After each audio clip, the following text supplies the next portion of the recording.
What just happened there? No, we're not replaying that. Sorry for that, people. Did not mean for that to happen, but we are live now. This is Games Talk Live. And of course, you see with me, Mr. Pong Soul. Everybody knows Pong Soul in this community because he's like on everybody's podcast, right? Used to be.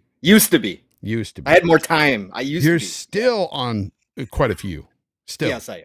I am. So, PM in the PM with Mr. Mav from Fun Speculation. You're always there every Thursday night. I catch you there more often than anywhere else, to be honest, because you and Mav, I really like you guys together. Good dynamic there.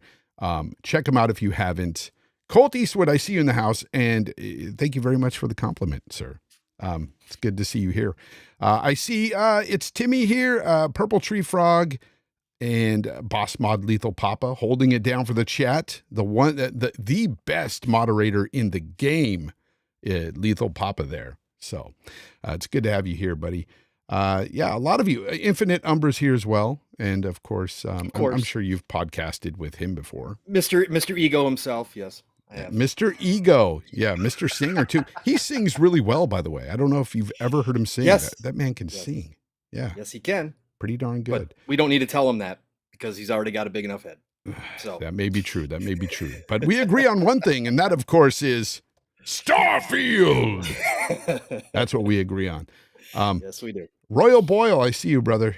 It's good to see you. Charlie Hustle, Decado, Neil B. Got a lot of great people here.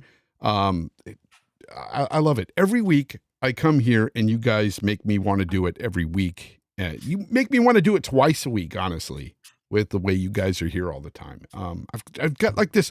I'm not huge. I'm not like some of these other podcasts, but there's this small group of people that show up week in and week out. And I appreciate the hell out of you. And again, it's appreciated, guys, because honestly, I'm just an old guy talking games and stuff here, and it just feels really, really nice. Brigadier's Blue, every week, he comes through with a super chat, and he says, this time, busy as usual. He usually is. Busy as usual, but excited for the new GTL, going to catch the rewatch tomorrow. Can't wait to hear what Pong and you have to say. Yeah, we're going to be fighting all night. That's what we're going to be doing. Are. It's just, the gloves are off. I can't stand this man. And we are going to fight. That's it. What's up, that's Hargy? Exactly what's going to happen. Yeah. So, you know what have you been up to lately? Playing games. What are those games? I'm a grazer.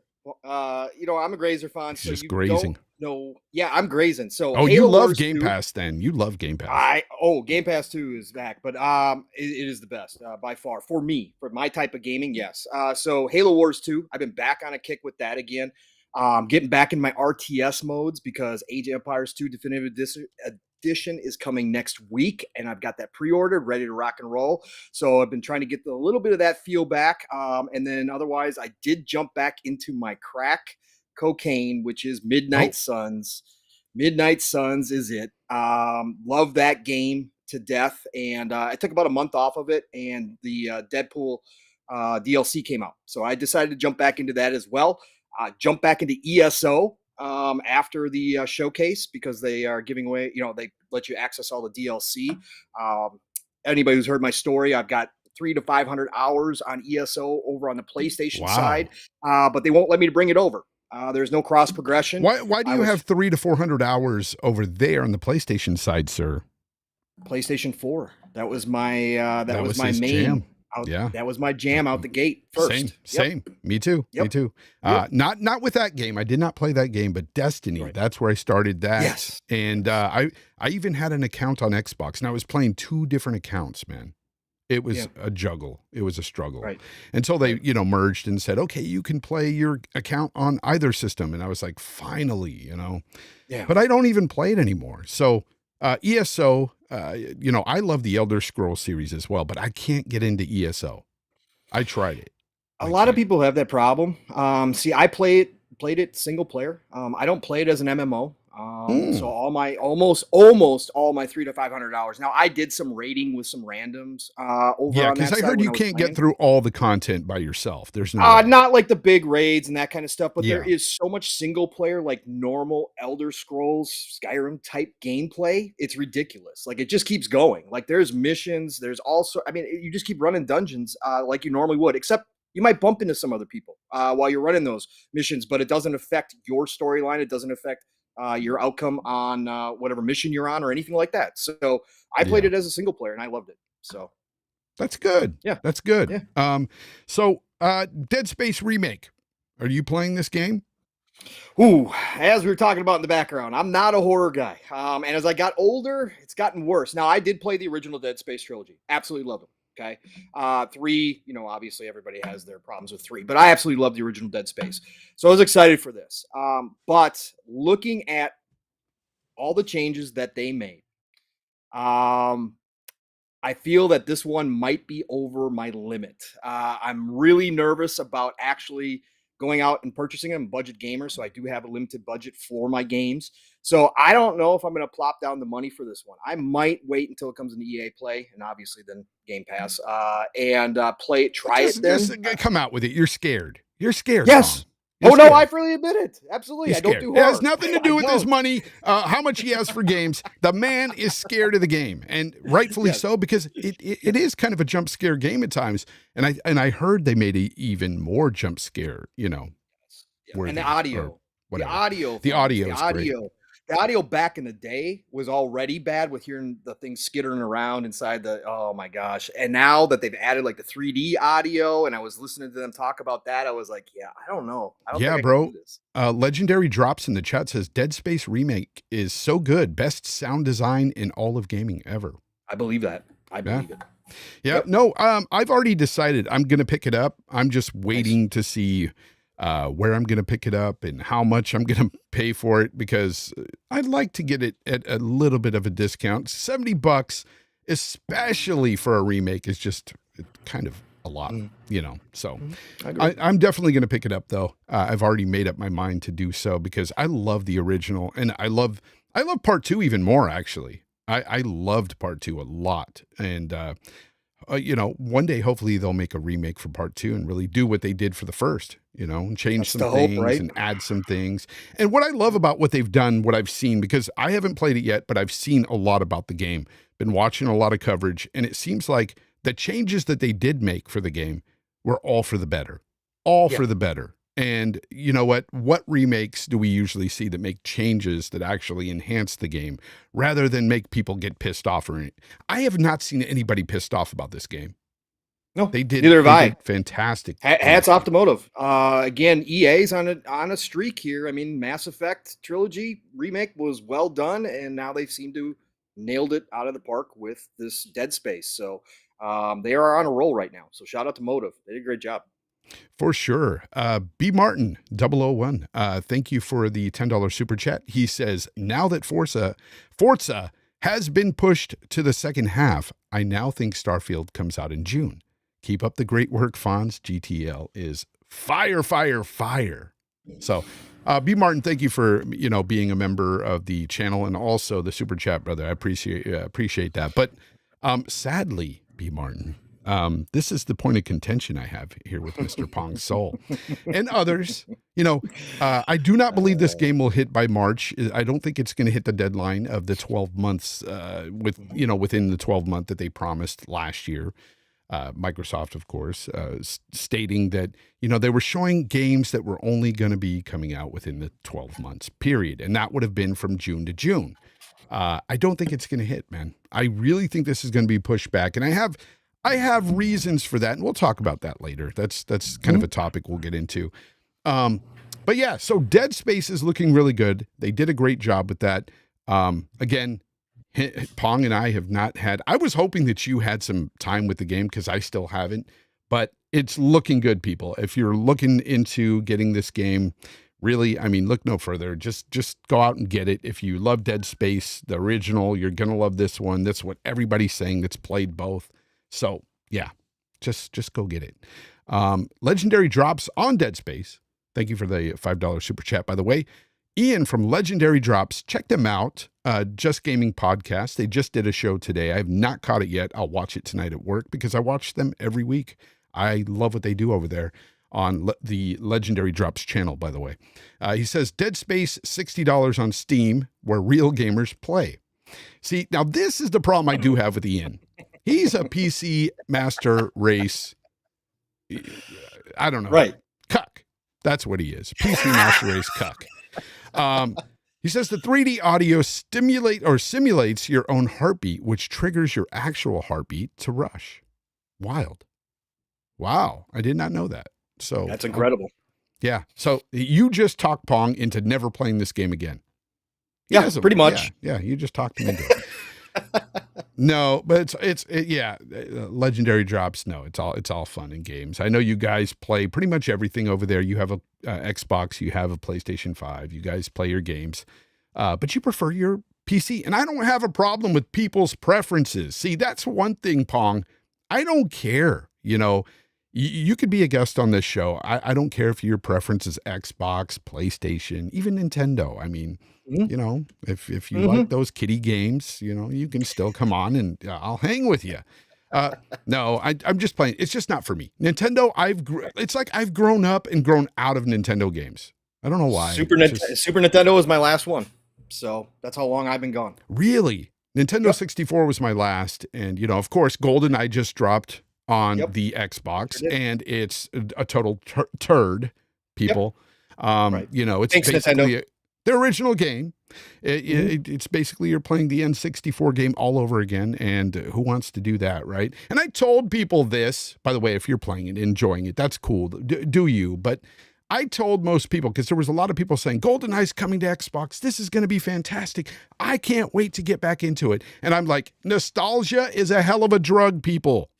Because when you do end up playing this, because I did just a couple of years ago, a few years back, I tried to play the game again, and I was like, no, I can't do this. And I loved GoldenEye on the N64. Me and my brothers played the hell out of that back in the day. It's not the same. It is not the same, people. Again, it's nostalgic. You want to play with it. And I had people hit me up on Twitter that argued with me before, saying that they were going to play the hell out of it. And they hit me up on Twitter in public, and they said, you were right, Fonz. I booted it up for 5 minutes, and I jumped off. Can't do it. And I'm like, told you so. Some games are like that. Nostalgia is a hell of a drug, Fonz. I still go back and play games on 360. I don't mind 30 frames. I don't mind the bugs and all of the weird wonky controls. But there are certain games that I've gone back to and been like, yeah, no, I can't do this anymore. Like, this isn't going to work for me. So, yeah. It's kind of crazy how that works. I'm just upset at Nintendo that they didn't let Xbox put out the full redone version that they had back in the 360 era, which is out on PC. You can go find it. They should have let that one be released, but they didn't. So yeah. Dead Time says, or is it a problem that it is the same game? Yeah, that is the problem. It's the same game. That's the problem I have with it. But you know what? Again, if you enjoy it, people. And that's the one thing I have to say. I'm happy going into this year, into January 2023, because it seems like there's more positivity on every side of the, whatever side of the fence you're on with this console stuff. It doesn't matter if you're a PlayStation guy, an Xbox guy, a Nintendo guy. Everybody has things to play, and people are having fun right now. There's a lot of positive out there right now. Last year it was Xbox has no games, because they really didn't when it came to AAA. But here, man, we're getting games. I mean, we are.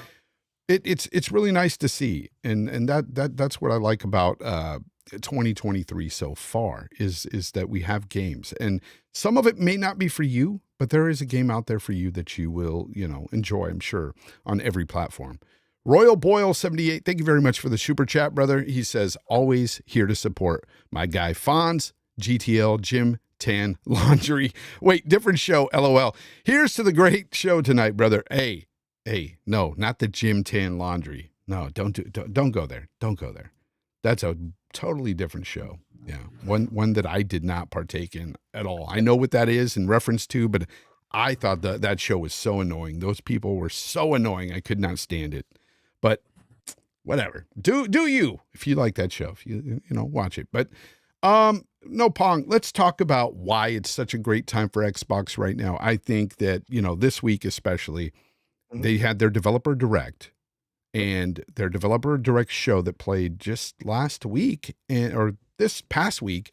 And I think that everybody, Xbox guys especially, are on a high right now because Xbox actually delivered some games or delivered some dates to games. Mhm. And we're going to talk about how they didn't deliver for a certain game. And, but no, they actually shadow dropped the game as well. And that game, of course, was we heard rumors about, I was going to say out of the blue. We heard rumors about this game being talked about at the show. Hi-Fi Rush, of Mhm. course. It's a rhythm-based game. But we did not know that they were going to shadow drop this game. No, And I not in think, 2023. well, what did you think when they did that? Unbelievable. I was absolutely as surprised and shocked as everybody else was. This is 2023. When's the last memorable shadow drop that we've gotten? We've gotten some smaller stuff, right? We've gotten some indie titles shadow drop, that kind of thing.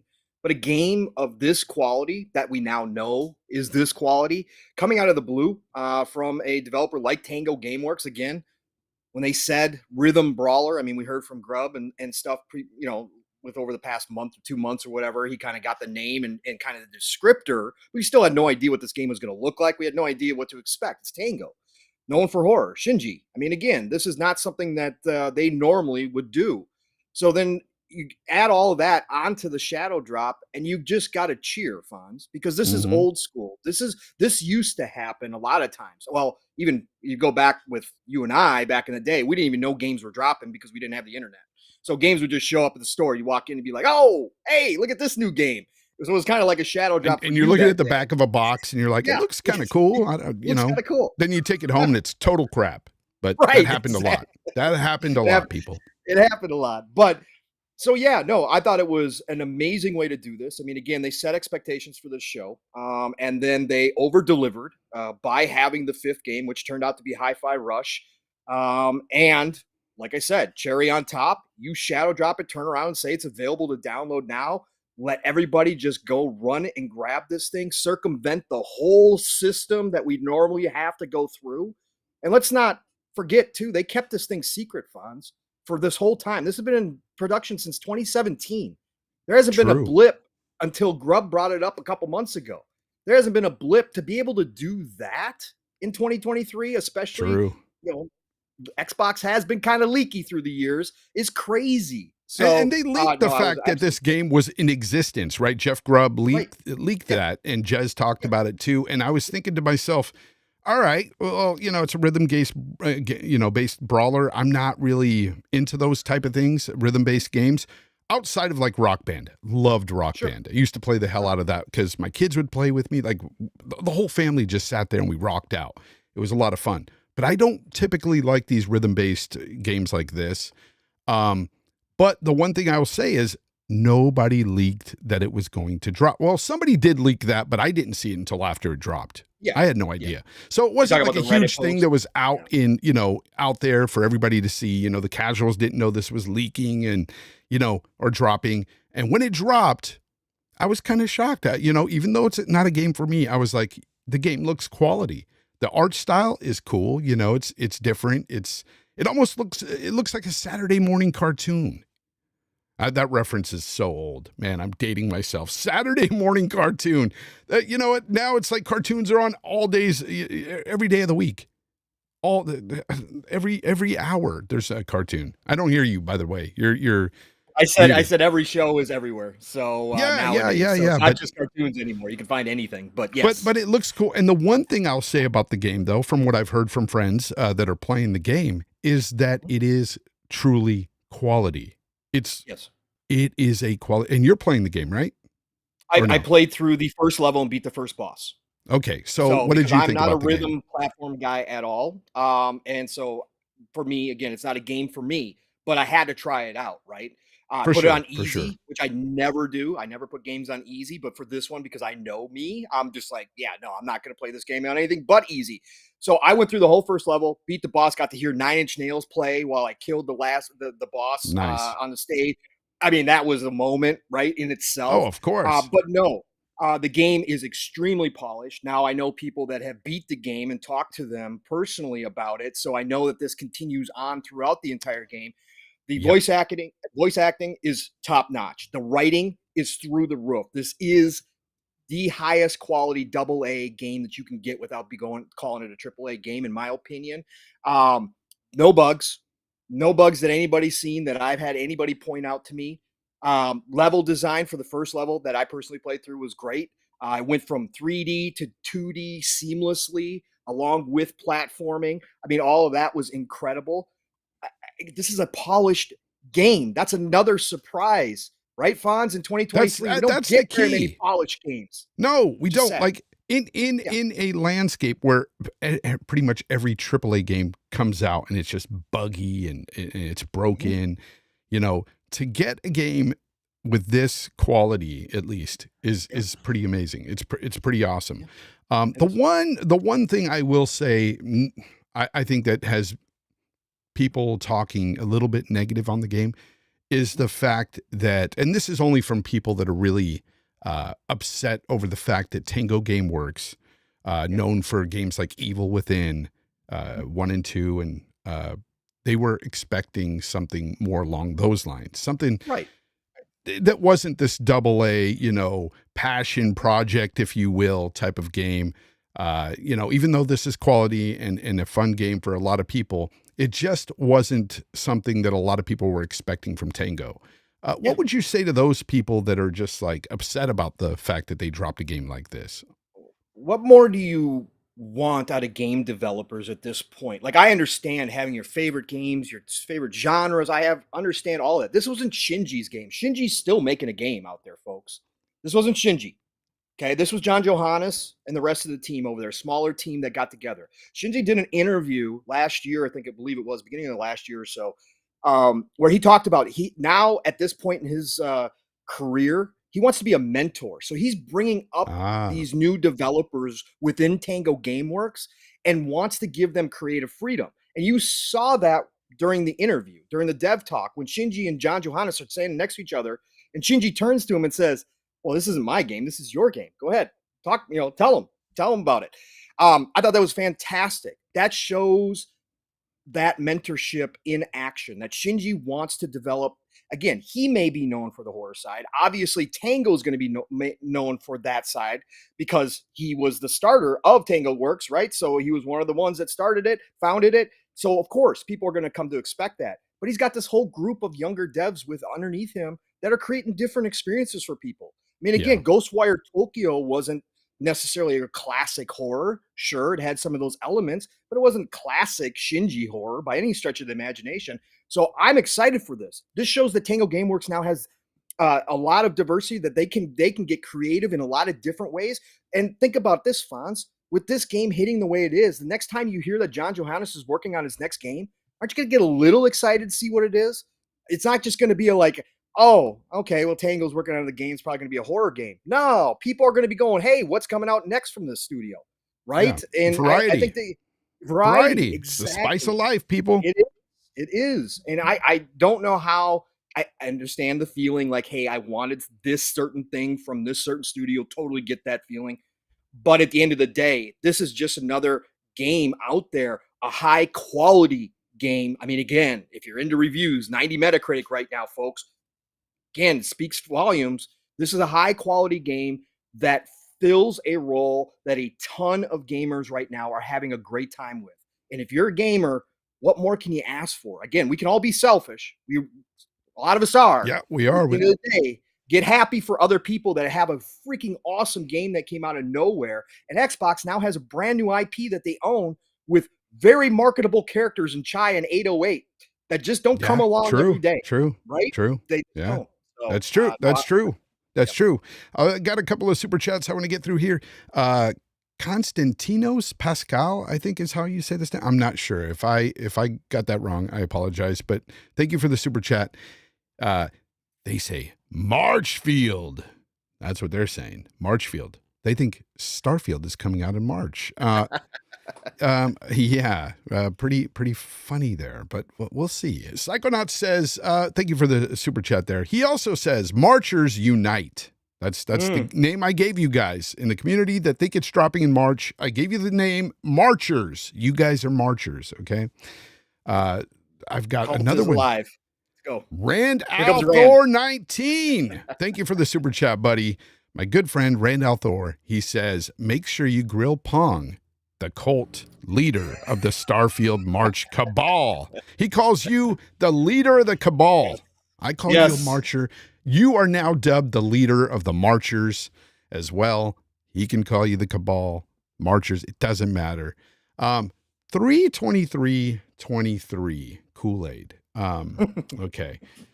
So what, let me ask you this. Okay. We'll get into the other games that they did show and stuff at the show, but let's go ahead and talk about Starfield real quick, because I do want to know what has you and many other people out there really dead set on a March release date, and more specifically, a 323 release date.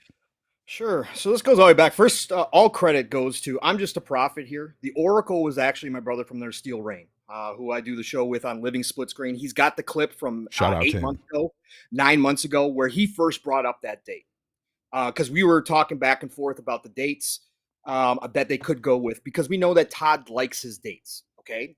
You can't deny the fact that Todd doesn't like dates that look cool. Okay. It's specialized. Now, Steel threw out 323 because obviously numerically it fits with what Todd likes. We didn't know all the backstory behind 323 when that started, but it kind of fit. So we kept rolling with it. And then we found out more about that date. And again, I want to make things clear here. Whether it comes out in March or whether it comes out in June, to me, again, I'm selfish. I don't want June because Diablo 4 is there, and I don't want to not play Diablo 4, which will happen if Starfield comes out. So I don't want it there. But again, as long as they make this 12-month window, we're cool. Again, I have zero problem with Xbox as long as they make the 12-month window. Okay, period.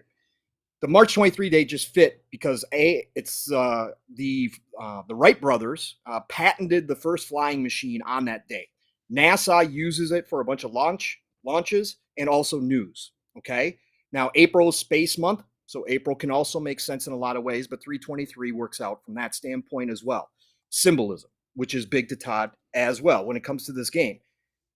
The fact is that all we all are doing is we are in the camp that says that nothing says that it's delayed. Nothing. Bethesda has doubled down on it with their support page, right? Xbox has doubled down on it with their announcements. So nothing says that this thing has been delayed at all. So now where does it fall in that first half of this year between January and June? What makes sense? The assumption that a lot I hear of the delayers is that this game needs more time. Who says this thing needs any more time? Nobody. Nobody from Microsoft's side. Todd said it was in polishing phase last year. Let me pause you there real quick. As a longtime player of Bethesda single player RPGs, Bethesda games traditionally are buggy. They're buggy. Sure. So they always need more time in the oven, in my opinion. Sure. Always. Sure. That's one thing I'll say. You're right about dates. Todd does like his dates. But there's a date, I want to say it's September 5th of 1969 or 60. I forgot when, but basically, the astronauts that landed on the moon were celebrated on this date. And they had, Time magazine, I think, put them out there on the cover and stuff like that. So it would make sense with that date too. But I think this is what I think, people. I'm not even looking at dates or whatever, or historical significance of these dates. I'm just looking at practical dates and the way businesses usually operate, especially in the gaming industry and marketing and stuff like that. When you look at the fact that a big AAA game such as Starfield,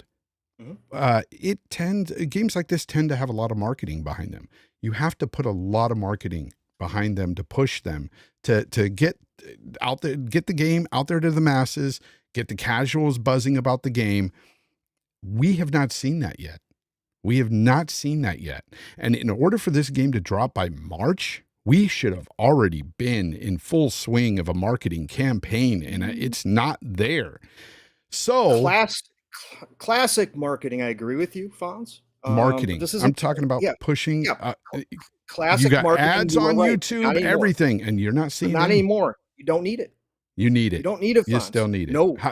What? Why I'm not talking about shadow drop. I'm not talking about a shadow drop. Why don't you need Because it? number one, the core community from both consoles and PC already know about this game. They've known about this game for years.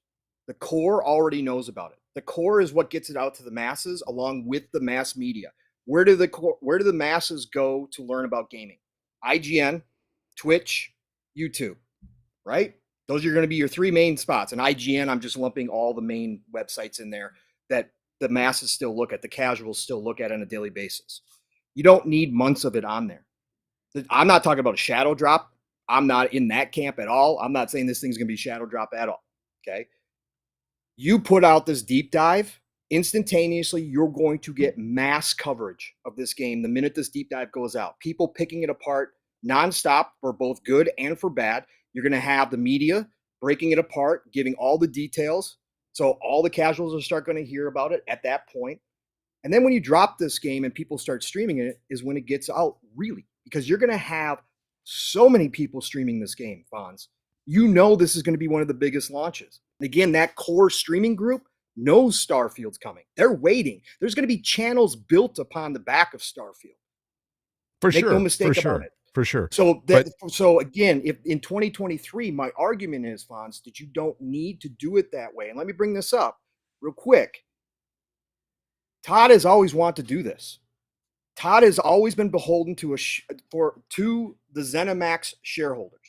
He never got to his chance. Now, he cut it close with the Fallouts, where it was within 3 months or so of the showcase that he got to launch it. But he said in interviews that he would show a game and then drop it a week later. He now has more power than he's ever had before because ZeniMax is still calling their shots. And now he can go to Phil and say, Phil, let's do this. Todd's only got so many more games left in him, right? He's getting up there. We're going to get Elder Scrolls 6 from him. We may get Fallout 5 from him, but we might not get Starfield 2 with Todd at the helm. There's a lot of potential there for him to retire in that time span. He's only got a few shots left to do it his way, and I think that they give him the chance to call a shot. Now, again, I'm not saying shadow drop. I'm not saying a week, but I'm saying they do the showcase in February. They maybe get the Super Bowl ad. I'm not fully on board with the Super Bowl ad, but I can hear it. You do the showcase in February, month and a half of marketing of Starfield. Absolutely, I think that's enough time in this day and age. I think you're right that a lot of people do watch, Twitch streamers and things like that, and that's how games get, shown to them for the first time as well.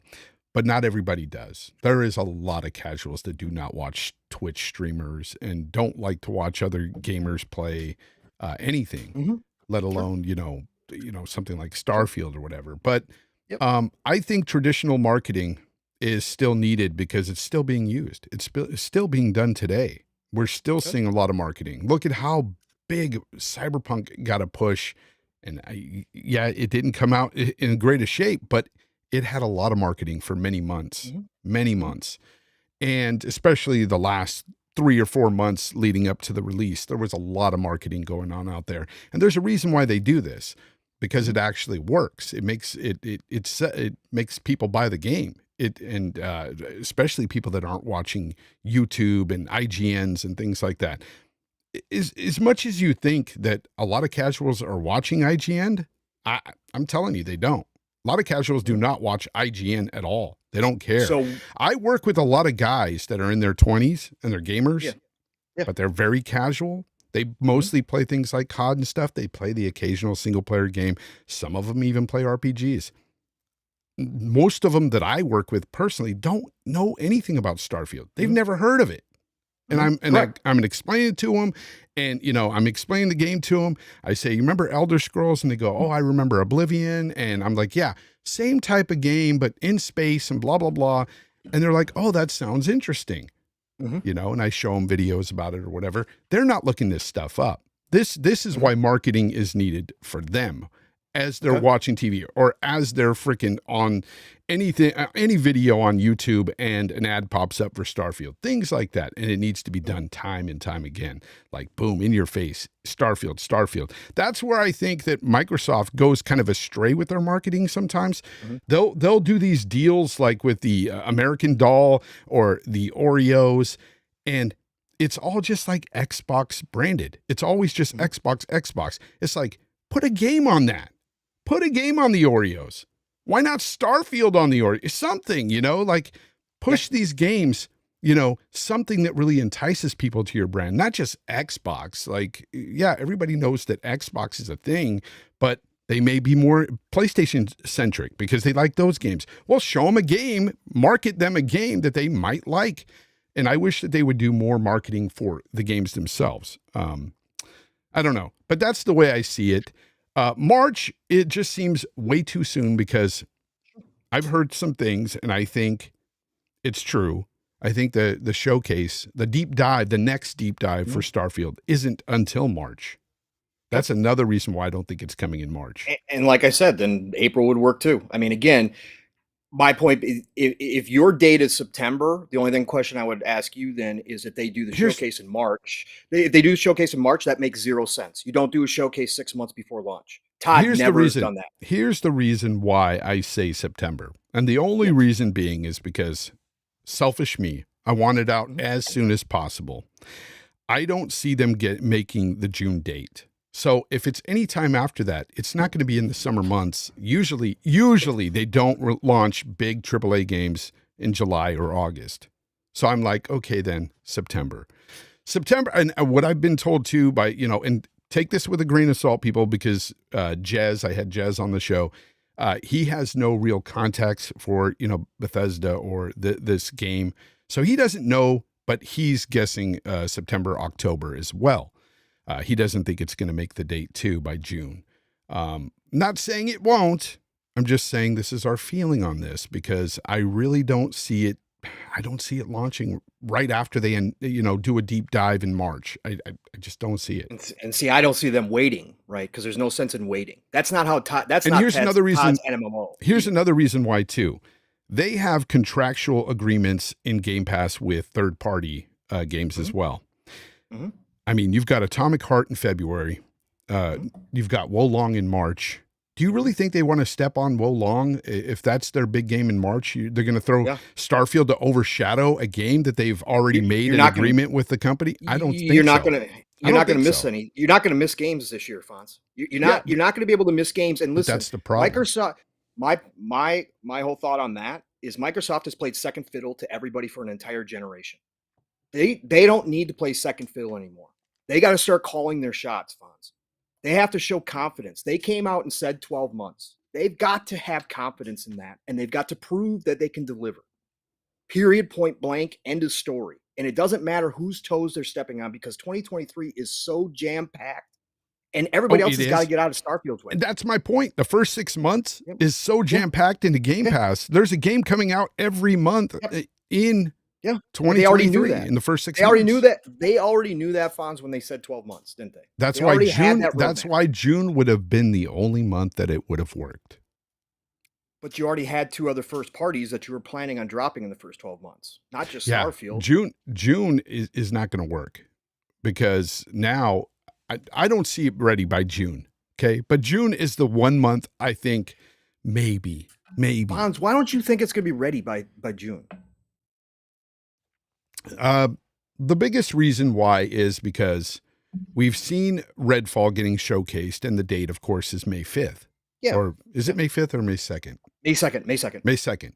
Okay. Yes. Well, that's actually one of my daughter's birthdays. Oh, nice. Crazy. Nice. So May 2nd, that's getting dropped, and they did a showcase on that game in January. Okay. Cool. All right. If they do this showcase, I think that they should have already done they should do a deep dive in February if it's going to come out as soon as June. I think the deep dive should be February. I don't think, from what I've heard, I think it's March. Okay. And if they do the deep dive in March, I think that's the day they're going to basically let everybody down and say, This is they're going to give us a date, but it's going to be like September or October. I'm thinking September.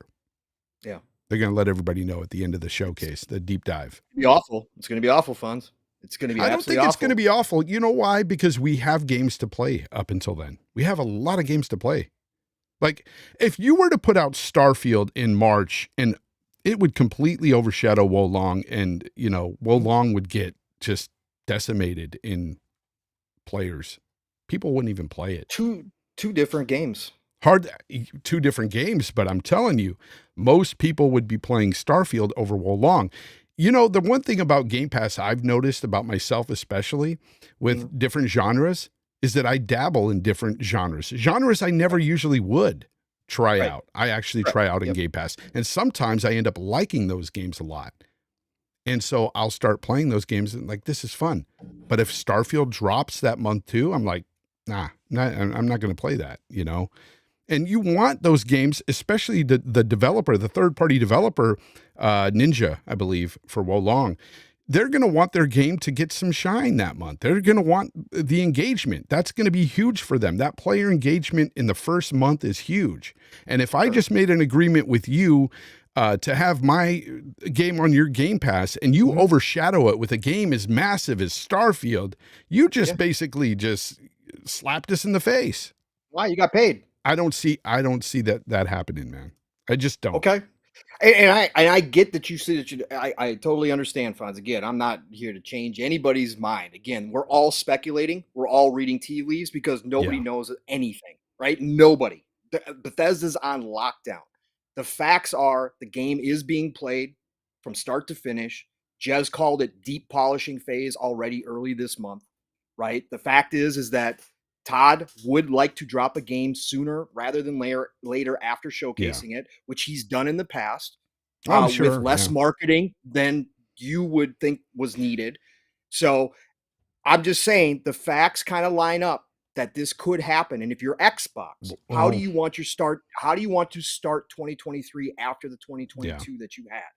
You would want your biggest and best game in spring. But I would argue that it's starting great. Even without it launching before June. I think they have a lot of great games. And if the acquisition does get done by June, you have Diablo 4 in June. That's another game that a lot of people are waiting for. So, although I did hear that Diablo 4 is a bit of a mess behind the scenes.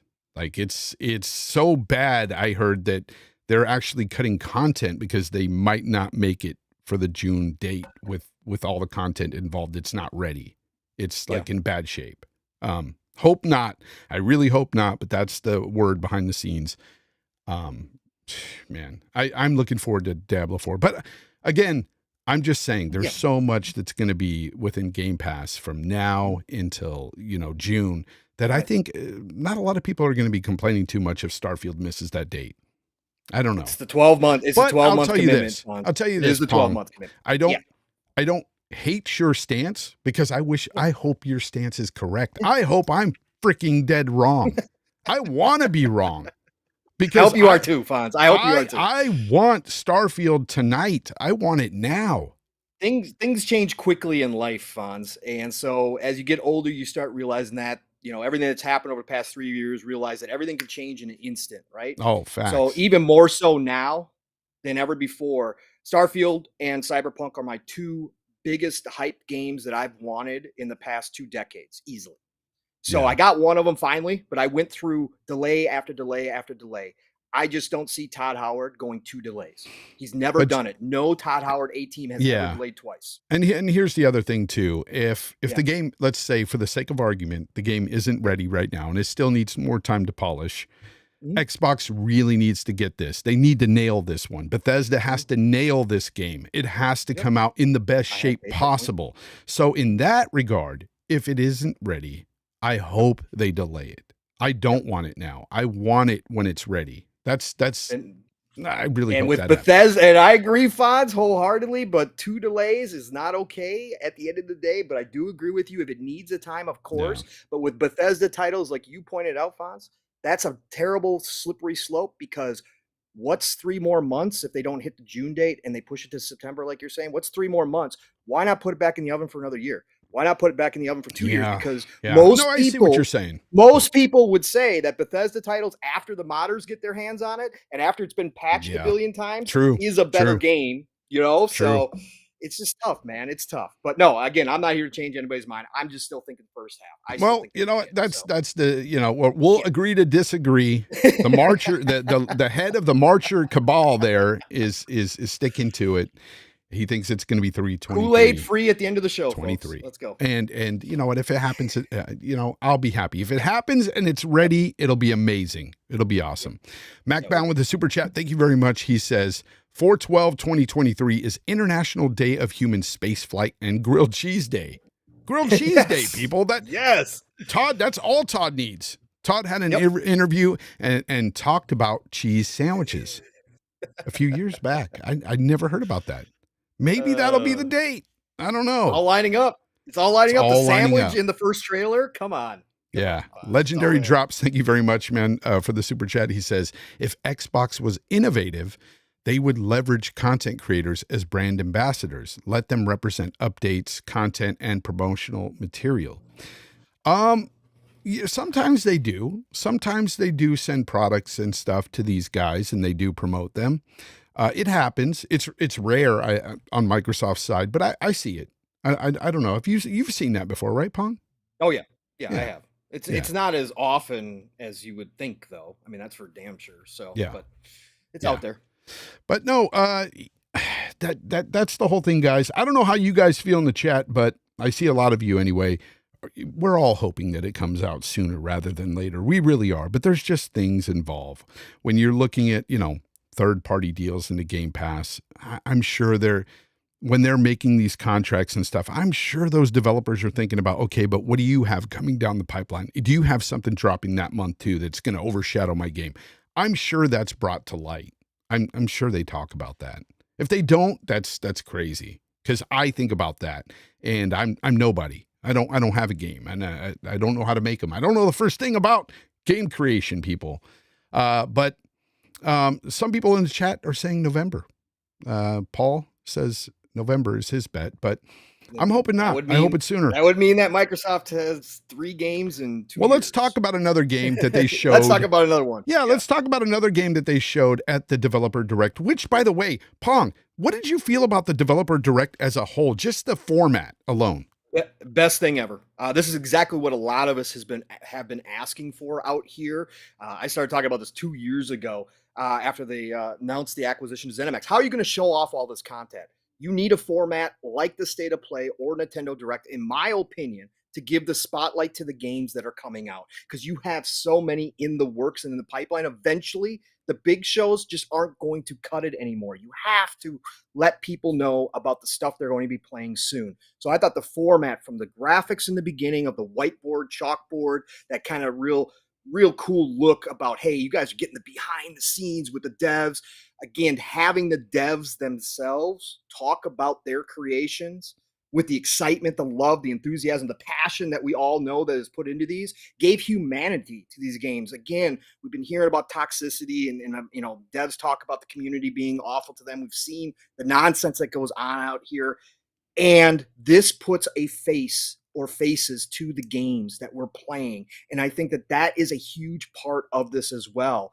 And again, even though it was scripted, we didn't get a whole lot of the stupid cheese stuff that we get out of Twitch and all that kind of nonsense that rambles on for 4 hours. Yes. We got the devs talking about their babies. Yes, absolutely. I agree 100%. And I'm really enthusiastic about this, the format that they showed us, because 100%. For years now, a lot of us, as you said, in the community have been begging Microsoft, please do something like these Nintendo Directs or State of Plays, you know, and they were doing the whole couch thing with that inside Xbox. And I'm sorry. I love Ricari. You know, he's a great guy. I've talked to him a lot, you know, on RDX and stuff. We've had him there a bunch of times. Great guy, great host, but the show was just lame. It was lame. It was way too much, way too many talking heads and way too much talk and not enough gameplay. With this, it was like you had just enough of that developer passion talk, but gameplay was king.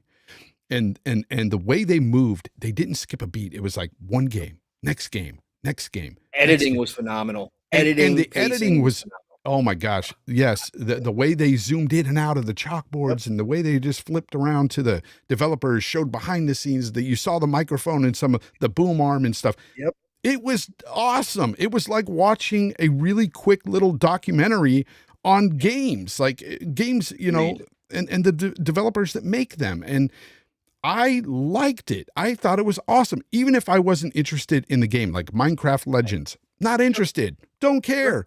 But the way it was presented, fun. It was fun to watch. And I was like, this is cool. I could appreciate this, This is the way they should do it going forward. Question I have for you, though, is how often do you think that they should run a direct like this? Yeah, that's been a big question. Realistically, I mean, realistically, if you've got the content 3 to 4 times per year, realistically, if you've got the content 3 to 4 times, I could see one of these replacing the after E3 show that they have, the second show. Yeah. Again, no offense to Paris, love you Paris, at all or any of that, but I think this format would work great to give the devs more time after E3 to sit down and talk about the games that we just saw. I think this could replace that idea at Xbox show that they do with Twitch that's god awful, that takes away the spotlight from the indies, and do it this format and give all the spotlight to the indie devs and let them talk a little bit about their games. So yeah, I think realistically, if you've got the content, one in the spring, one in the summer, one in the fall, and then if you've got more content somewhere in there and you can squeeze it in between shows, sure. But I think 3 for me right now is kind of the sweet spot that I'm thinking of. Yep, I think the same thing. I was on Go Live yesterday with the Game On Daily crew, and I told them that I would like to see this 2 to 3 times a year. Realistically, I really like what they showed, and I think they have enough content to do this realistically, even 3 times a year. Even if they're showcasing some of the smaller games. Hey, showcase these devs and their work. Showcase third party. Yeah. It would look great. That would be fine too. Yeah. Third party going into Game Pass. Showcase it. Show us. Like, I thought it was really interesting. They made everything look interesting and fun. And that was the main takeaway I got from this show. Let me get Hargeet Super Chat, because this has to deal with our argument there on the whole thing. On Starfield, Super Chat from Hargeet Chani. Thank you very much, my good friend Hargeet. He says, do we expect a collector's edition with a digital code, special hardware? If inventory was already created for the last year's release, it's possible to release in March, but it's a short window for pre-orders. What about that? Like it being such a short window there for pre-orders. Yeah, I think they could get it done. I think they would have started last year already. They would have had things in the works. We saw the watch, which is the assumed collector's edition. Watch. Yeah. Yes, correct. We saw that way long time ago, right? So that's been in the works for a long time. So they easily could have had that stuff ready to rock and roll. They could have just gone ahead with production last year, changed the dates on whatever they needed to change the dates on, or left it, or whatever the case may be, but put it out there and get it ready for a sooner than later release date. I think that's possible. I think the collector's edition doesn't come with the game at all. So that's just me. We've seen that more and more. I don't like it. I don't buy collector's edition. Starfield be the one that I do attempt to buy. You know what? But I just me too. Game.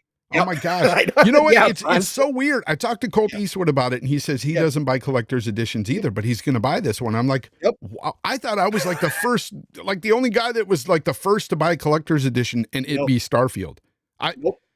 That's how much I love Bethesda single player RPGs. That's why it's funny to me when I argue with people and they're like, well, have you played Bethesda games before? It's like, bitch, I've played Bethesda games since the OG freaking Xbox. All right. Like Morrowind was my freaking jam. I loved Morrowind.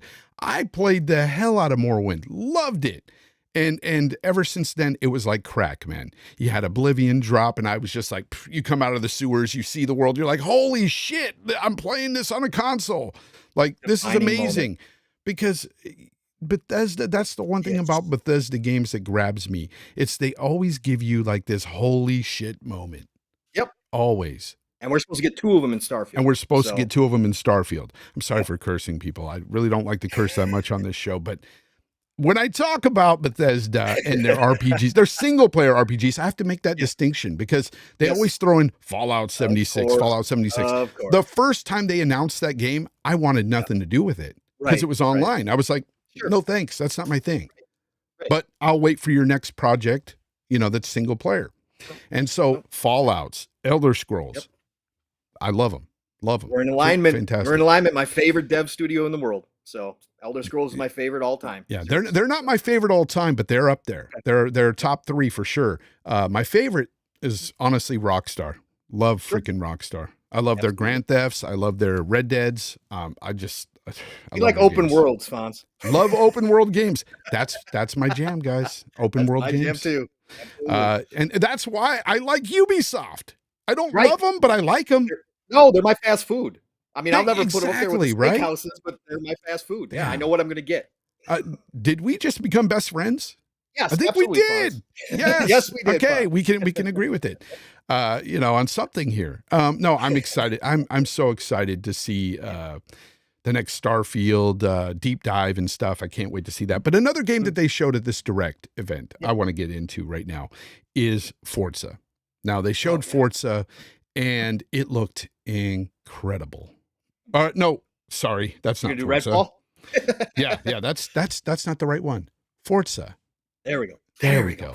There we go. I messed up, guys. Okay, give me a break. I'm my own producer and, everything. I have, issues You're doing sometimes. great, I'm Fonz. old. You're doing great. Anyways, Chat up. the chat's amazing. Mhm. They'll just laugh at me. Look at the old man. He hit the wrong button. Forza Motorsport. What did you think about the way it looked, man? Oh my gosh. I mean, again, I've said it a million times on shows. If there's one studio that's going to hit a home run for you, if you had to pick one out of all of Microsoft Xbox's studios, it's Turn 10. It's so easy for them. They are masters at this racing genre, and I know a lot of people like to dismiss it. Oh, it's just a racing game.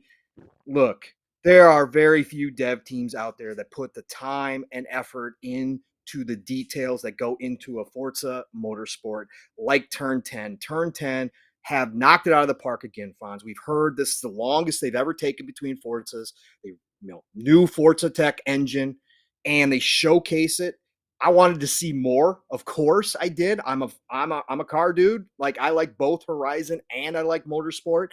I don't have necessarily a big preference between the two. So I've been waiting on this. I would love to have seen more, but what they did showcase here, what they showed, the little details, at least what we could see, because a lot of the stuff that they talked about is what we're going to feel when we're playing the game, right? The difference in the track, all of that, the grip, all the Yes. stuff that they went through, right? That's the stuff that we won't know, and you can't see that on screen. But what we saw on screen with the dirt accumulating in different areas, the new damage that they've got on the cars, Look at that all of paint on the that was screen, important. guys. Look at that. Look at the Like, orange peel.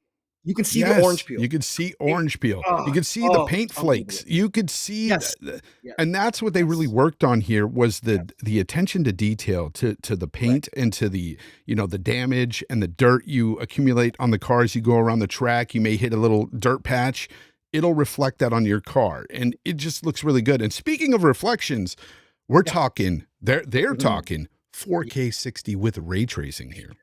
On track. On track. On track, People guys. said it couldn't be done, Fonz. People said it can't be done. Well, guess And Turn what? 10 are masters at what showed they up. do. Yeah. And Yep, they here's showed what up we're and said, talking yeah. about. Over 500 cars at launch. Now, this isn't the most for Forza. We've had like 700 or something with the 700. last one, but over 500 to start with at launch. That's a lot of cars, and it's a sim racer. We all know that, but it's just looking really more realistic than ever.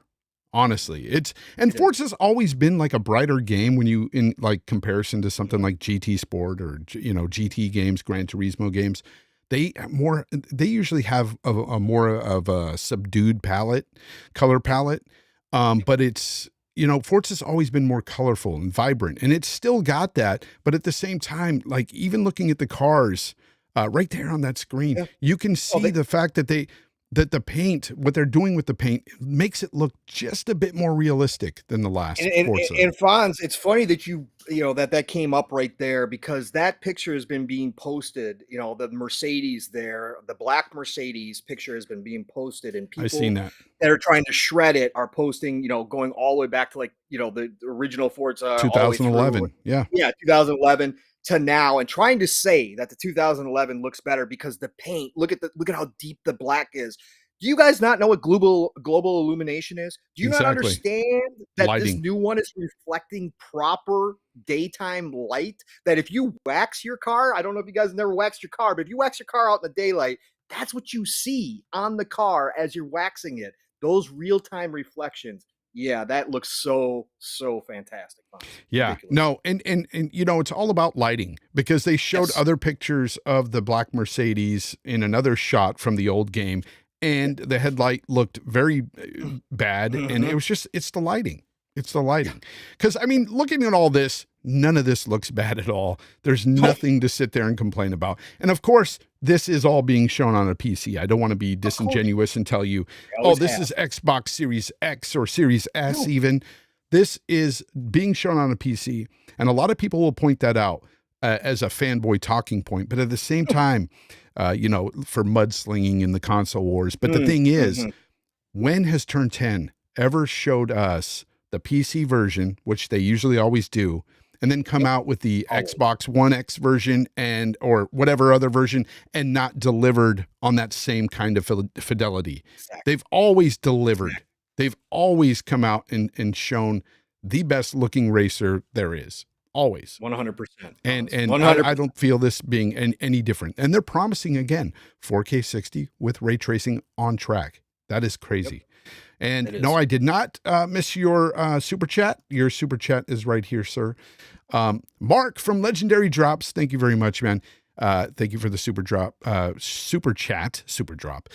Phil knows the fans' patience has run out. Last gen was a joke for first party, and now almost halfway point of this cycle, still dry like an old lady. Mark, you're being very pessimistic, and I assume this is your PCMR talking. And let me tell you, you go back to your STD riddled PC right now, because I'm not going to have that on my show. This show is about console gaming, and I'm going to stick to that. And we have the best freaking platform for games. You can take your unoptimized bull crap. No, I'm just kidding. Mark. I love you. No, I love those guys, but they give, you know, we give each other crap. You have to. Phil does realize he was in an interview lately, just recently. IGN interview. And by the way, I think her name is Kat Bailey, the one that did the interview. She was very good, asking very good questions.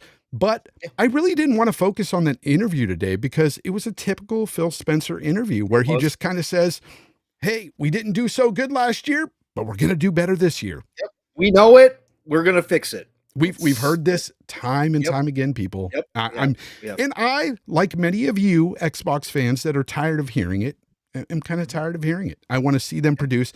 But here's the one thing I will say. I think this year they do produce. And I think it starts, we got, it started with Hi-Fi Rush, to be honest. It really did start with that. Out of the blue. Because that was shadow dropped and it was, critically acclaimed already. It's a lot of people love it. It was one of the highest played games on Steam or bought games on Steam when it dropped. It was really, it was really out of nowhere, out of left field, and people are loving it. And next month we've got Atomic Heart. How could you not be excited for Game Pass? I'm totally excited for Atomic Heart. That game, I've been waiting to play that game, and it's coming next month. So I can't wait for that one as well. So Mark, it's not that dry, bro. It's not that dry. The other thing about the show too, Fonz, real quick, is that they made it their own. They didn't just copy a State of Play. They didn't just copy a Nintendo Direct, which I would have been happy with had they just copied the format. They really made this their own show. And going forward, they got an identity with this developer direct that now sets them apart from those other shows. And once they get that expectation out there that these shows are going to be a regular kind of thing, whether 2-3 times a year, then you're going to start seeing the people outside of the ecosystem start coming and watching, just like some of us who aren't in like the Nintendo ecosystem go watch a Nintendo Direct just to see what they show, right? Yeah. That's how you start developing that following. This is a perfect way to do it. I love this Direct. Yeah, Smitty Smith in the chat says, Smitty Smith said Stalker 2 also, 2. Stalker 2 is coming out. And we don't know when this year, though. It's kind of all over the place. I've seen different dates, one going as far out as December. I don't know when that's going to drop, but hopefully it does drop this year because I am looking forward to that game big time. It's much like the Metro games, so I love those Metro games. They're awesome. So I can't wait for Same that. studio, just broke apart. Just broke apart. So it's a lot of the same developers, and of course we know what they've went through with the war and everything, and what they're still dealing with, really. So it's incredible that they're being able to get this done. Honestly, yeah. Again, so it is insane. To see it. But Decado says Hi-Fi Rush is top 10 in sales as a $30 game on Steam. So that's pretty darn good, people. That's not bad. That's not bad. Easily charge more for that game. They could have easily charged more. And I'm not even hype on that game. Like I don't care for those type of games, but I can appreciate the fact that that game is liked by so many other gamers. Like, yes, it's a selfish hobby, but at the same time, we can't be so blind not to see that other people like different things, and games can be successful without the fact that you like it. You know, you don't have to like a game to make it be successful, guys. So anyways, another game they showed at the Direct was Redfall. Now I can show Redfall. Redfall. What did you think about this game, man? I've been sold since day one. I'm an Arcane fan. I'm actually playing through Dishonored 2 as well. Getting used to those 30 frames just in case. But I love Arcane. I love Arcane. Getting ready for the 30 frames just in case. Matter of fact, I'll say this about Starfield. I'm kind of getting ready for the 30 frames just in case as well, because I really do feel like it might be 30 frames. Just in case. I think they get a performance mode, but just in case they don't. I'm hoping. Yep, we all are. We all are. But no, Redfall. And I know right now, Legendary drops, either Ian or Mark is going to say, well, if you play it on the PC, you'll be playing in 100 frames. Look, sorry, guys. I'm not gonna hear it. I'm a console guy through and through. Anyways, go ahead. I'm sorry for stepping. Yeah, no. We shifted gears there. No, Arcane. I'm a big fan of Arcane. I always love Arcane. When this game first showed, everybody ran with that Left 4 Dead, Back 4 Blood stuff. I was like, yeah, I was out here talking on shows. I was like, no. This is Arcane, people. They do things differently. This is not just going to be a Left 4 Dead or Back 4 Blood. I'm glad they finally dispelled all that. This game has gotten better every time I've seen it. It's not going to be for everybody. And let's be real honest. Arcane games never show well at these types of shows. Like if you go back and rewatch Dishonored or any of the first time that they showed even Deathloop, people were like, what? Deathloop, what is this? Arcane has a hard time with that. Whatever the reason is, they have a hard time with that. And I will also say, Arcane games, you have to rewatch these things back in 4K because the 4K brings out all the little details in the style of art that they use that you don't see in compression. They are like their games are the hardest hit. They're one of the hardest hit dev studios by the YouTube Twitch compression. You got to go watch it back in 4K. So no, I've seen people actually post that on Twitter saying, "Hey, look, I didn't think it looked so hot during the stream, but I checked out the 4K, trailer, and it looked really good." So 100%. It's that art style that they do, which is not for everybody, right? That it's not the realism that a lot of people want. It's a unique style that Arcane has. You can see Dishonored in this game. You can see Deathloop in this game through and through if you go look at the characters and kind of the environments. That was the big thing that caught me with this specific showing by them, though. We knew it was set in one town, right? And we knew that it was going to be divided into city and suburbs. I didn't know that they were going to have such a variety of environments. Like when they were walking through all the different areas, I was super impressed, Fonz, by how many different environments were shown, how many different ways that they had the lighting set up. Like, that one boss shows up and all of a sudden everything goes into shadow and all that kind of stuff. That's what blew me away in this trailer. But I've been sold since day one on this game. Again, it's Game Pass. Play it as single player, play it as co-op, play it how you want to play it, but I'm down for Redfall, and this did nothing but show me that I want it more. I will say one thing, and right now it's showing the flashlight sections. The flashlight, a lot of people were complaining about the shadows not casting right with the flashlight, and I agree with that. I think that the shadows just, it's not as good as it could be there, and it's not a make or break to me. But I understand what people are complaining about. I see it. I definitely see it. Yeah. There's a lot of people still on the fence. A lot of people don't feel the guns have enough punch to them either, which I can totally understand. It's an Arcane game, so they don't have a lot of punch. Yeah, and the art style, I'm not a big fan of this kind of art style, and I personally don't really like Arcane games. I know a lot of people are going to hate me for that, but I don't care for their games very much. I don't care for Dishonored. I don't care for Deathloop. And I've tried them. Just don't like them very much because they seem to utilize guns in their games, but they don't feel very good. They're kind of sloppy. I really don't like their gunplay, but they did get id Software or id Software. Yeah, id Software to help with the gunplay on this game, which has got me excited because id making games like Doom, you know, incredible gunplay there. It's got me more excited to play. And it's the fact that it's an open world game, lots of exploration to be had, cool looking environments. Like, even though the art style is not my bag, the characters themselves don't look all that great, but the environments to me look pretty darn cool. They look fun to explore through. That's the main thing I took away from this is the environments look fun and I can't wait to explore. It's still going to be an arcane game. You can still tackle objectives the way that you want to. They're going to give you multiple ways. I was happy that they showed off the stealth elements here. That, again, if you want to be stealth, you can go full stealth in this game. If you want to go, you know, Rambo, if you want to go live, you can go live real quick in this game as well. Arcane is going to give you a bunch of different ways to tackle one mission, and that's another for sure one of the points that I love about Arcane. So for sure, can't wait to see this. For sure. With Deathloop, the gunplay wasn't terrible, but it was better. Mid. It was better, but improved, but improved over the other games for sure. But for me, Deathloop, the thing I didn't like about it was the fact that it was roguelike. I hated replaying those same missions over and over. It just irritated me. So I just dropped it because of that. I got a super chat here from Outbreak Gamers. What's up, Dave? Web Dave from Outbreak Gamers. Go watch his channel, people. I did an interview with Dave before. He interviewed me on his channel, and it was really cool. You learn some backstory on me, stuff outside of gaming and stuff. I really like the way he does his interview style. Pong too. It's a really cool interview. It's kind of like if you ever watched way back in the day, they used to do behind the music and talk to, the people that made the music and stuff, the bands, and they would see what they were all about behind the scenes. That's the way it is for gamers. It's a really cool look. He says, Dave is awesome. Fonz, you and Pong are on fire tonight, my friends. Thank you. Appreciate that. Thank you.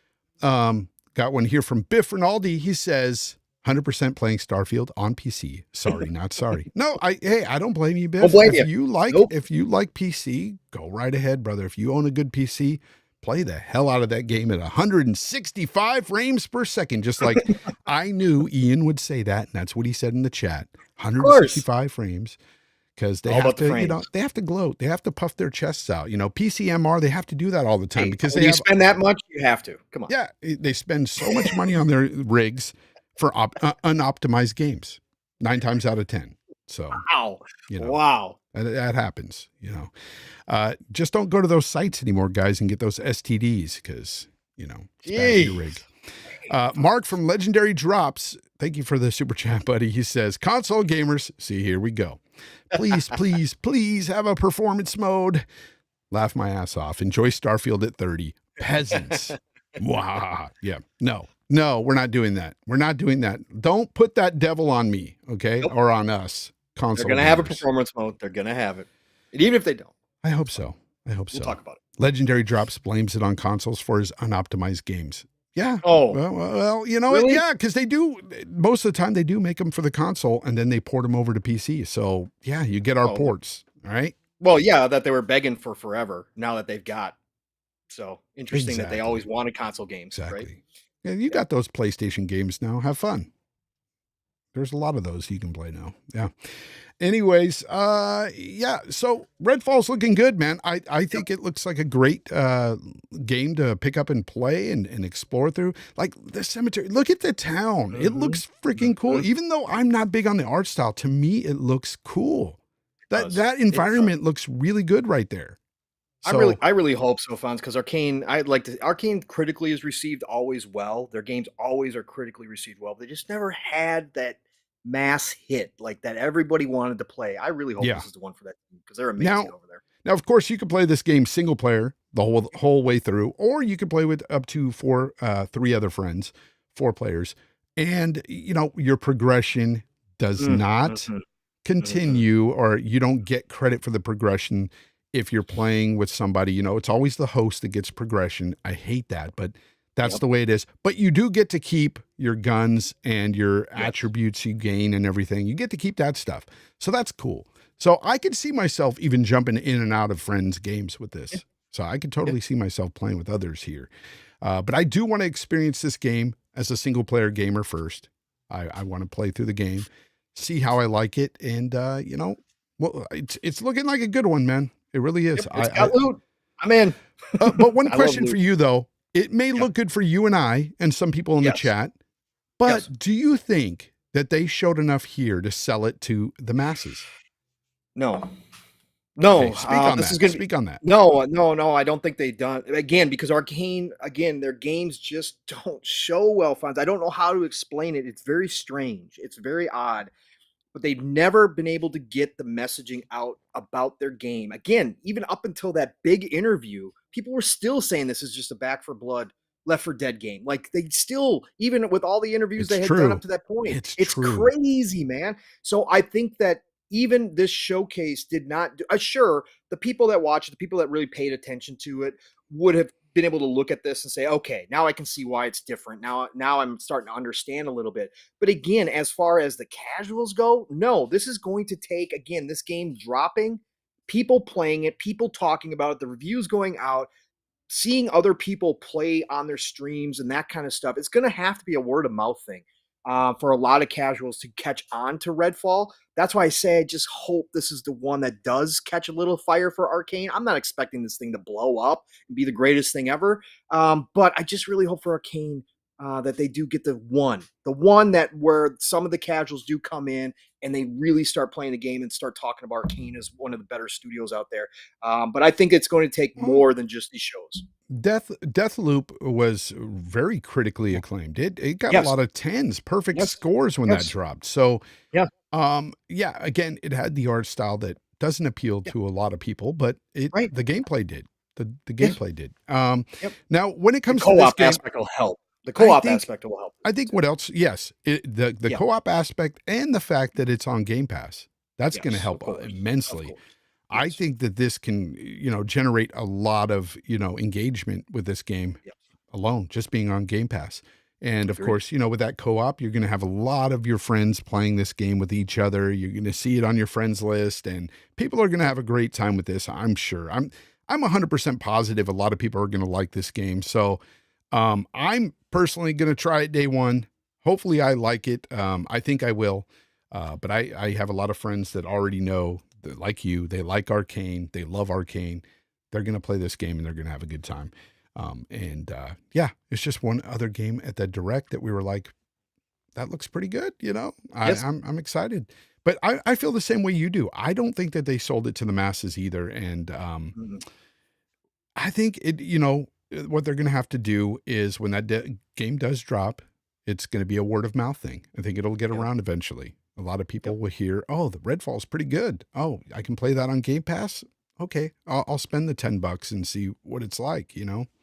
And I think you'll get a lot of people doing that with a lot of games. I had a guy hit me up behind the scenes through a DM just recently after this Direct, and he said, and he's more of a PlayStation guy, and he said, you know what? Xbox smashed it here, and I actually am for the first time going to pay $15 and get it to try this Hi-Fi Rush. And, you know, if I like it, I'll keep Game Pass and play Redfall.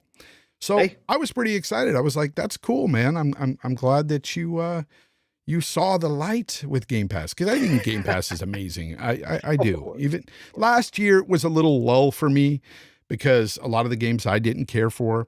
There was a lot of indie games that came out.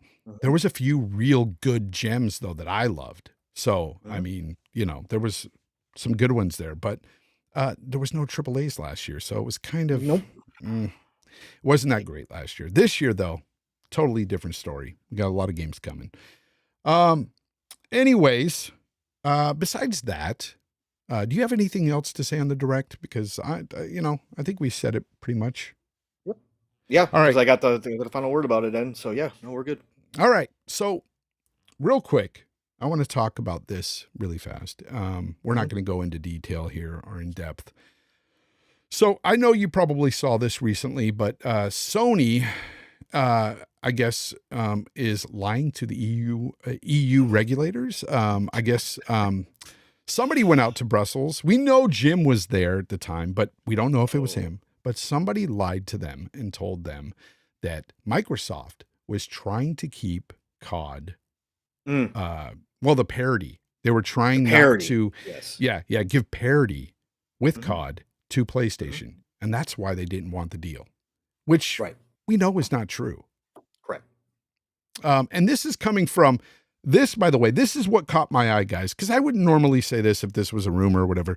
This is coming from the current lead of communications at Xbox, at Microsoft, Frank X. Shaw. You can look him up. He made that tweet at like midnight, 1 o'clock in the morning. He made this, went through approval. This thread, post 8-post thread detailing what has been going on and what they have offered. And it's in total contradiction of what is being said to the EU regulators. And a lot of people were suspecting that lies have been being told. And, of course, everybody's like Jim Lion Ryan and stuff like that, joking around. But this is crazy. This is crazy that this lead communications guy at Microsoft is saying this stuff, because if this weren't true, people, he can get in really hot water here. And matter of fact, if it wasn't true, Xbox or Microsoft would have had him take this down, and it's still up. Correct. He went through approval for the Fonz. He had to get approval. Again, this is an ongoing legal situation. He had to get approval from the higher ups and from attorneys to be able to put this out there. And this, again, nothing should shock us at this point about the ABK deal from what we've seen so far. But it's still crazy, like you said, to see the lead communications guy from Microsoft tweet this out at like midnight, 1 o'clock in the morning. Things are getting messy behind the scenes when you've got this kind of stuff coming out. They don't want to do this stuff in public, but if it's that bad and it's that egregious behind the scenes, whether or not it's Jim in this latest trip that he made, getting his frequent flyer miles, whenever this happened and however they got a hold of this information, it obviously made a lot of people upset at the top. And that's why the statement was made on Twitter this way, out in public for everybody to see. And like I said, I can imagine that we're going to get probably more of this before it's all done.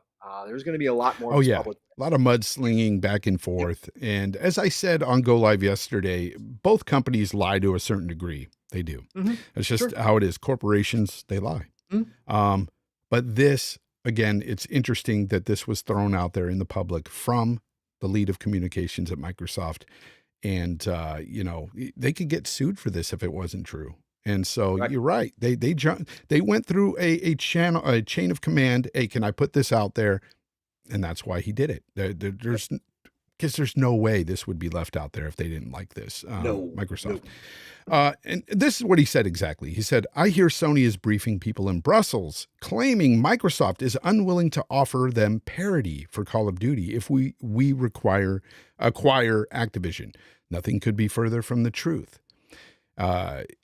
He says, we've been clear. We've offered Sony a 10-year deal to give them parity on timing, content, features, quality, playability, and other aspects of the game.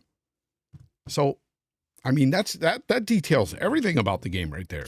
Even content. Right now, there hasn't been real parity since COD's been having the advertisement with COD. Currently, correct. They've had these little extra content things that they've been going on with COD, like what was it? Because I don't play COD, but they get the early release for the beta. They get to play the beta early. They've gotten the they get more XP boosts and the XP boost samurai outfit. They got a samurai outfit this time around. So I mean, it's so hypocritical of Sony to be this way.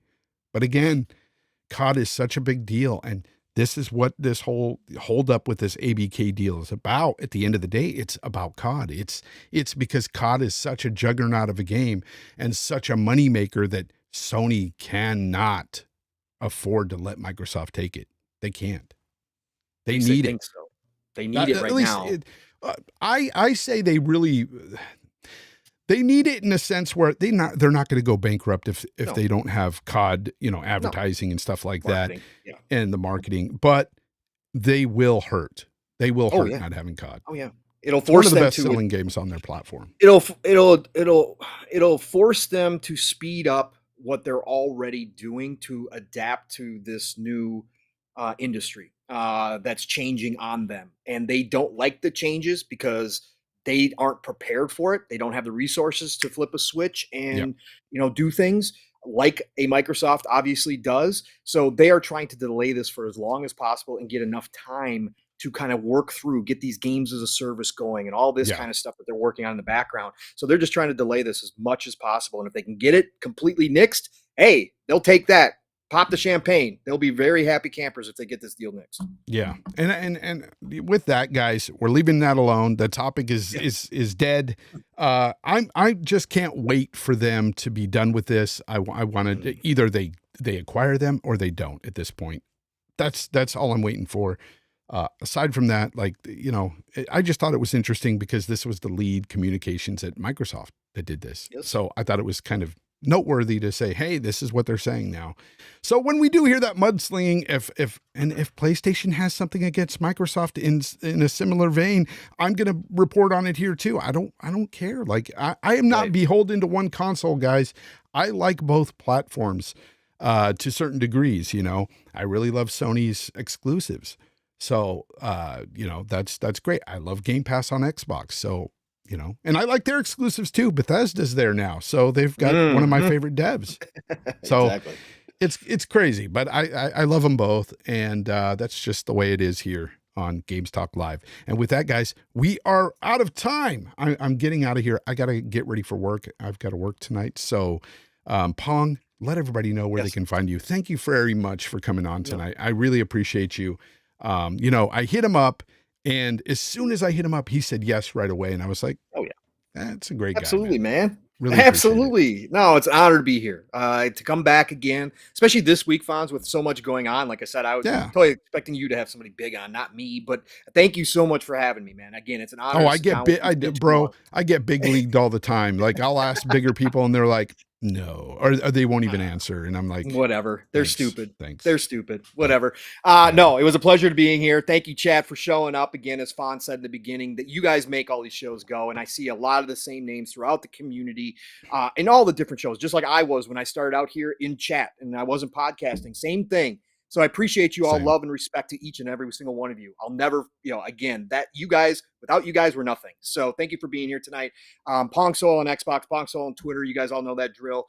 Xbox Factor, when I can make it, over on Boomstick's channel on Tuesdays, 12 p.m. Eastern, 11 o'clock Central Time. Otherwise, PM in the PM every Thursday, like Fonz said, over on Fun Speculations channel. Me and Mav in the PM, just talking game and having a good time. Sometimes we have guests on, 7 p.m. Eastern, 6 o'clock Central Time. Xbox Ultimate Friday nights, back over on Fun Speculations channel, where we have a party and talk gaming news. We laugh, but we also talk gaming news there.